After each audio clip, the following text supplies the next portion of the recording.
प्रेरीच्या भावान भयणो, आयज जेजू आमकां सर्गीचें राज दोन वस्तूंक सोर करता.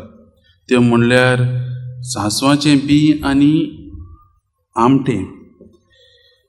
जेजू आपल्या जिवितांत असोच तो लोकांक साद्या उतरांनी तो सर्गीचें राज परगटालो वो तांचे वो आपलें जें कार्य दिल्लें आसा तें तो साद्या उतरांनी घालतालो. तो एक बरो कथा सांगपी. Is a very good story teller. आनी तो आमी पळयलां, आमी जाणां तो संवसारांत आयलो तेन्ना तो ल्हानांतल्या ल्हान मदें ताणें जल्म घेतलो, तांचेच मदें तो रावलो आनी तांचेच वातावरणांत तो वाडलो. आनी तो जाणा आसलो ह्या लोकांचें मन कसलें तें, हो लोक कसल्या राजाची त्या तांकां इच्छा आसली थंय तो जाणा जावन आसलो. तांकां कसलो सोडवणार जाय आसलो तो जाणा जाय आसलो, जाणा जावन आसलो. म्हणजे कितें, लोकांचें चिंतप अशें आसलें की तांकां एक राजकारभारी चलयतलो एक सोडवणदार जाय आसलो. एक संवसारीक सोडवणदाराक ती पळयताली. आनी हीच मत, हेंच चिंतप जेजूक आयज काडून उडयता आनी म्हणटा की सर्गीचें राज गिरेस्तकायचें असलें संवसारीक गिरेस्तकायचें न्हय, पूण एक सर्गीचें राज एक खालती काळजाच्या मनशांत भितर उजवता तसलें सर्गीचें राज. आनी ताका लागून तो आमकां ह्यो दोन वस्तूची वपार सांगून तो सर्गीच्या राजाची खरी समजणी तो आज लोकांक दिता आनी आमकांय तो दिता. हे दोनी वस्तू आमटें आनी सांसवाचें बी इल्लेंशें बारीक धाकटुलें. आनी हातूंतल्यान ह्या वपारींतल्यान आमकां कितें मेळटा काय तें आमी आज समजून घेवया. ह्यो दोनूय वस्तू सुपुल्ल्यो खऱ्यो, पूण त्यो एकदां तांकां जमनींत घातल्या म्हणटकीर ती तांची वाड जाता आनी ती एक झाड जाता, सांसवाचें बी. तेच परीन जेजू आमकां सांगूंक सोदता की कितें व्हड कितें बरें जातलें जाल्यार ताची बुन्याद धाकटीच आसता, धाकटुलेसान तें स्टार्ट जाता. म्हणजे कितें आमी कितें स्टार्ट करतात जाल्यार तें रोखडेंच आमी व्हडलें जायना. म्हणजे एक घर बांदतलें जाल्यार आमी तें खंयसून हाडून थंय दवरना, एक एक फातर आमी दवरून तें एक घर जाता. तेच परी हेंच सर्गीचें राज ती आमच्या काळजांनी भितरसून सुरू जावंक जाय.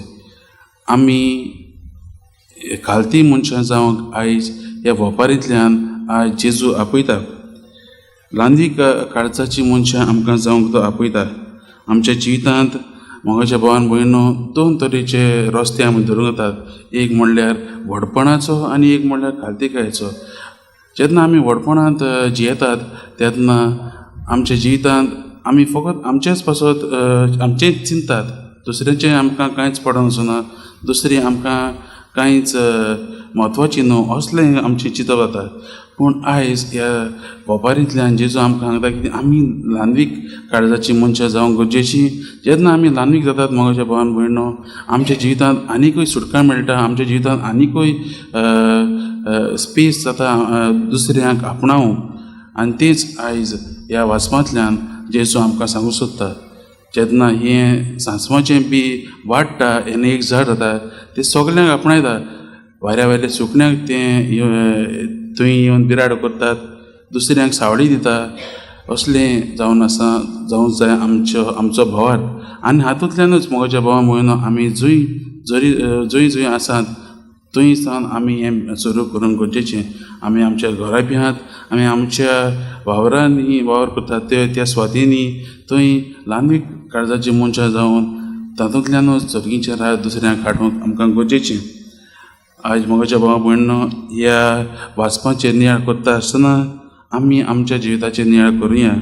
जायते फावटी आमी व्हडपणाचो मार्ग घेतलेलो आसा आनी आमच्या जिवितांत जायत्यो ह्यो गिरेस्तकाय देखून आसून आमच्या जिवितांत सूख ना, पूण शांती ना, आनी पूण भलतेंच आमच्या जिवितांत जाता, वायट जायतें जाता. आयज जेजू आमकां ह्या दोनूय वस्तूंची वपार सांगून आमकां एक सोयक दिता, एक ल्हानवीक काळजाची मनशां जावंक सोयक दिता. आमी तेंच करूंक गरजेचें. ह्या पवित्रताचेर आमी नियाळ करता आसतना आमी थाराव घेया की देवाचेरच पाती येवन ल्हानवीक काळजाची मनशां जावन देवाचें हें राज परगटूंक आमी वावुरतलीं म्हूण आमी भास दिवया.